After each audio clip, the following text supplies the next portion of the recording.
पण असं नव्हतं ना, लाइटिंग बिटिंग नसायची तेव्हा, हे नसायचं.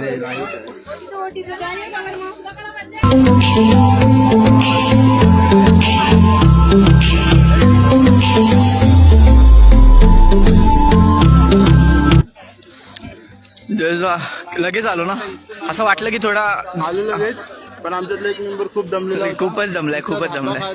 खात आम्ही 2 वेळा असं 2 वेळा थांबून आलो.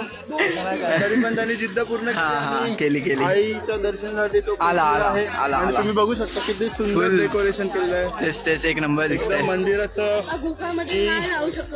नाही जाऊ शकत, बंद झाली आता. जर असेल तर बघू. चल आलो. हा चल, जातो. चल.